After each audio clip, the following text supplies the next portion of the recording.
And welcome to Blazer News with Blazer Radio, the voice of Hood College. I'm your host, Brandon. And I'm your host, Tim, and this is your news for the week of February 27th, 2017. Co-dorms can be a thing. Transgender dorms can be a thing. This was first announced by the Blue and Gray, and it's coming as a decision that is scheduled to be on February 21st by President Chapdelaine and her senior team. Co-educational rooming means that boys and girls can live together in the same room. This was first introduced last spring by Matt Troutman, Director of Residence Life, and now it can be in effect. Class banners may be returning back to Whitaker Campus Center after almost a year of absence. The banners, which are left by Hood's graduating class every year, have been down since this summer when they were taken down for inspection for quality and possible deterioration by an archivist. The banners, which could go up as early as this summer, represent each graduating class's legacy to be left at Hood. Lights could be potentially coming to Hood College's turf athletic field as soon as this summer. A proposal has been made to put forward to the Frederick City Commission to install lights on Hood's athletic field. There have been discussion about these lights for years, but have been held back by the possibility of the lights being on too late and affecting neighbors. Hood College is thrilled to welcome Elmer Dixon to the campus on Tuesday, March 7th.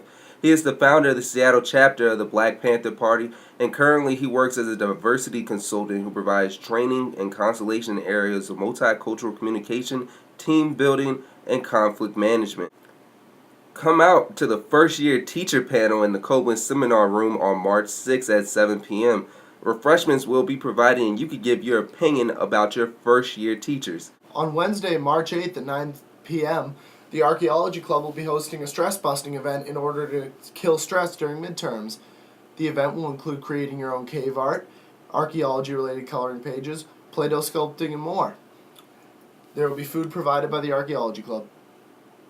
If you want to come out and create your own nameplate, Novelty Night is the night for you. Sponsored by Minchie's Frozen Yogurt and Cab, it is Saturday, March 3rd in the Whitaker Campus Center. Come and make your own nameplate from 6 to 11 p.m. Free foya provided by Minchie's. The Hood College men's lacrosse team won their game on March 1st against Washington Jefferson 10-15 to start the season 1-2. Their previous games were a loss to Goucher 19-7 on February 18th and a loss to Shenandoah 9-4 on February 25th. The team's next game is on Saturday, March 4th at home against Westminster College of Pennsylvania. Keeping it in sports, the Hood College Cab has sponsored a trip to Sky Zone, the indoor trampoline park. It's $5 for Hood students and $10 for guests. This Friday, March 3rd, there are limited spots available, so hurry up and get your ticket. Former Frederick County Commissioner Bruce Reeder died at 90 years old this week. Reeder, a former Democratic County Commissioner, died Thursday morning at 90. He served on the Board of Commissions from 1990 to 1998 and returned for a second stint from 2002 to 2006. In other Frederick news, early voting and new precedent lines were sent for Frederick City elections this week. The Frederick Board of Aldermen voted unanimously on Thursday on the precinct boundaries and a service equipment lease with Frederick County Board of Elections for the upcoming primary and general elections. For the primary election on September 12th, early voters can cast their ballots noon to 8 p.m. on August 25th and noon to 6 p.m. on August 26th. Early voters for the general election on November 7th can vote from noon to 8 p.m. on October 27th and from noon to 6 p.m. on October 28th. A Frederick woman is returning home this week after spending almost a year as a political prisoner. The woman, Fanta Jawara, was arrested last year in Banjul, Gambia for her involvement in a political protest. She was released from prison in December and was nursed back to health by family in Gambia until her passport was released by the Gambian court system. On February 9th, 2017, Frederick County Executive Jan Gardner introduced a bill making it easier for craft breweries to set up small tasting rooms in Frederick County. The bill, which is aimed at expanding Frederick County's craft brewery industry, would allow small-time breweries and distilleries to set up small, limited tasting rooms to allow customers to taste their product before buying. This is all in an attempt to make Frederick County the leading county in Maryland for craft beverages. A Frederick teen and his brother have been charged with attempted murder after they attacked another teen with a handgun and a machete.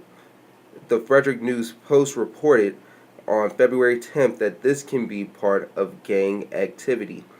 Edwin Bernardiano Boyer, 16, and his brother, Brandon, were charged as adults as their arrest following the search of their home on the 1400 block of Key Parkway on Wednesday, according to the Frederick County Circuit Court documents unsealed Thursday. In other news, the crime in Frederick has gone up 0.3%, and this has been attributed to the crime of motor theft vehicles. There were 414 cars broken into in 2016, and 85% of those cars were unlocked. According to Frederick City Police Chief Ever Hargraves, these crimes usually take place between 3 a.m. and 6 a.m. in the morning, and if people would have just locked their cars, there could have been 300 less crimes reported in Frederick. And you have been tuning in to Blazer News on Blazer Radio, the voice of Hood College.